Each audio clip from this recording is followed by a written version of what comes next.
وعلم آدم الاسماء كلها ثم عرضهم على الملائکۃ، تو اللہ نے آدم علیہ السلام کو تمام اشیاء کے نام سکھا دیے، پھر اس نے وہ نام ان فرشتوں کے اوپر پیش کیے، پھر اس بات کو ان فرشتوں کے اوپر اس نے پیش کیا۔ فقال انبئونی باسماء ہؤلاء ان کنتم صادقین، تو فرمایا اللہ نے کہ تم مجھے ان چیزوں کے ناموں کے بارے میں بتاؤ اگر تم سچے ہو، مراد اپنے دعوے میں جو آدم کی تخلیق کے بارے میں انہوں نے کیا تھا۔ قالو، تو وہ فرشتے تمام کہنے لگے سبحانک لا علم لنا، تو پاک ہے، یعنی ہر کمزوری، ہر لا علمی سے، ہر عیب سے، اور ہمارے لیے تو کوئی علم نہیں ہے، ہم تو کچھ نہیں جانتے، الا ما علمتنا، سوائے اس کے کہ جو تو نے ہمیں سکھا دیا، جو تو ہمیں سکھا دے۔ انک انت العلیم الحکیم، بے شک تو ہی تو سب کچھ جاننے والا ہے اور تمام تر حکمت والا ہے۔ تو ان آیات طیبات میں حضرت آدم علیہ السلام کی تخلیق کے حوالے سے جو اللہ نے فرمایا تھا فرشتوں کے اعتراض پر کہ یہ خون بہائے گا اور فساد پھیلائے گا زمین میں، اور جب کہ ہم تو تیری تعریف کے ساتھ تسبیح کرتے اور تیری تقدیس بیان کرتے ہیں، تو اللہ نے فرمایا تھا کہ میں جانتا ہوں وہ جو تم نہیں جانتے۔ تو اللہ نے اس کی دلیل کے لیے آدم علیہ السلام کو تمام اشیاء کے نام سکھا دیے۔ ایک ایسی صلاحیت آدم علیہ السلام میں اللہ نے ودیت فرما دی کہ وہ ناموں کسی بھی شے کے لیے نام تجویز کر سکتا ہے۔ دنیا کے اندر جتنی نئی چیزیں ایجاد ہو رہی ہیں، دریافت ہو رہی ہیں، نام کوئی نہیں ہوتے، لیکن انسان ان کو کوئی نہ کوئی نام دے دیتا ہے اور پہچان کے لیے، اور اس میں اس کے پاس کمی نہیں ہے۔ اور یہ کہ اس میں اللہ نے صرف آدم علیہ السلام کو جہاں حسن و جمال کمال کا عطا فرمایا تھا، جیسے حسن یوسف بے مثل ہے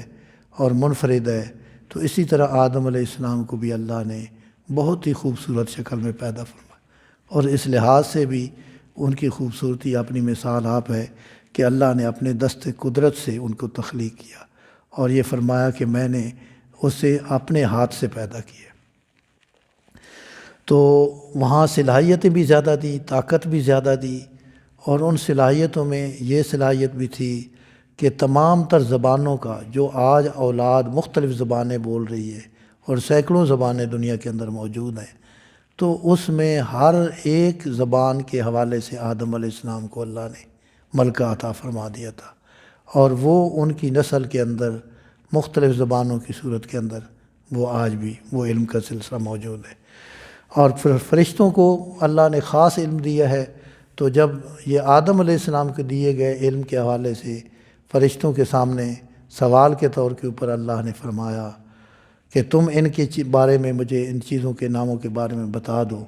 اگر تم آدم علیہ السلام کے حوالے سے جو دعویٰ کر رہے ہو اس میں سچے ہو۔ میں تو اس کو منفرد پیدا کرنا چاہتا ہوں، زیادہ صلاحیتوں کے ساتھ اپنا نائب زمین میں بنانا چاہتا ہوں۔ تو قالوا سبحانک لا علم لنا الا ما علمتنا، تو فرشتوں نے اپنی جو تخلیق ہے اس کے حوالے سے اپنی جو فطرت ہے وہ ظاہر کی، اور وہ اللہ کی نافرمانی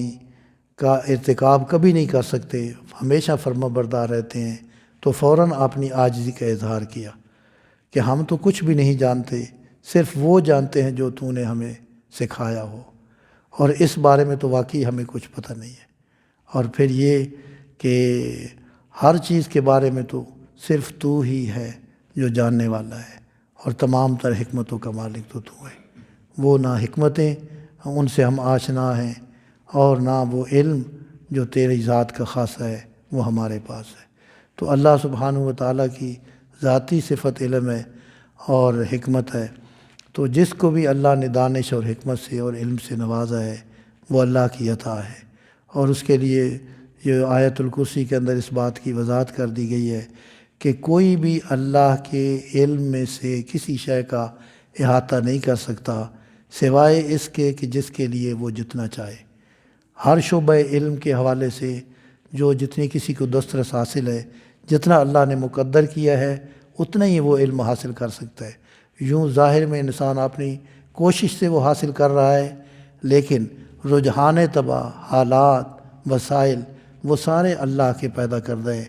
ودیت کردہ ہے۔ اس کی وجہ سے اس کے اندر اس کی دلچسپی بڑھتی ہے جو اللہ نے اس کے لیے مقدر کیا ہوا ہے۔ دوسری طرف اس کی رجحان طبع ہوتی ہی نہیں ہے، اس طرف میلان ہی نہیں ہوتا، حالانکہ بہت سارے فوائد بھی بتائے جاتے ہیں، ترغیبات بھی دی جاتی ہیں۔ تو اللہ ذوالجلال نے آدم علیہ السلام کو علمی فضیلت اور برتری عطا فرمائی، اور یہ علم اللہ کا بہت بڑا عطیہ ہے، اور اس کو قرآن مجید میں بتایا گیا کہ جو جاننے والے ہیں وہ اور نہ جاننے والے برابر نہیں ہو سکتے، اور فرمایا کہ تم یہ وہ نصیحت اور ذکر علم قرآن مجید کہ وہ بطور خاص اللہ نے احسان کے طور کے اوپر الرحمن علم القرآن، سب سے بڑی رحمت جو اللہ کی ہے وہ قرآن کا سکھانا ہے۔ بولنے سے بھی بڑی جو عطا ہے وہ قرآن کا سیکھنا ہے۔ تو یہ وہ حتمی علم ہے جس کے اندر کوئی کمزوری نہیں ہے اور کس کے اندر کوئی جو ہے وہ مغالطہ نہیں ہے۔ تو اللہ سبحانہ و تعالیٰ جس کو جتنا عطا کر دے اتنا ہی اس کی عبادت کا مرتبہ بھی بڑھ جاتا ہے، اور اللہ کے ہاں اس کی قدر و منزلت میں بھی اضافہ ہوتا ہے۔ تو اللہ نے یہ وہ صفت ہے کہ جس کے حاصل کرنے کے لیے اللہ نے اپنے نبی علیہ الصلاۃ والسلام کو بہت زیادہ عطا کر کے کہ وَعَلَّمَكَ مَا لَمْ تَكُنْ تَعْلَمْ، کہ ہم نے آپ کو وہ سکھا دیا جو آپ نہیں جانتے تھے۔ اور کتنا سکھا دیا وہ اللہ کے رسول ہی جانتے ہیں کہ کتنا زیادہ عطا کیا، لیکن اس کو پھر بھی فرمایا کہ آپ قُلْ رَبِّ زِدْنِی عِلْمًا، کہ آپ کہتے رہیے، دعا کرتے رہیے کہ اے میرے رب میرے علم میں اضافہ فرما۔ تو اللہ اپنے علم کے نور سے ہمارے قلوب و اذہان کو منور فرمائے، اور اس کے مطابق ہمیں اپنی بندگی اپنی شایان شان ادا کرنے کی توفیق بخشے۔ آمین والحمدللہ رب العالمین۔ سبحان اللہ و بحمدہ، سبحان اللہ العظیم، سبحانک اللہم ربنا و بحمدک، نشہد ان لا الہ الا انت، نستغفرک و نتوب الیک۔ سبحان ربک رب العزۃ عما یصفون،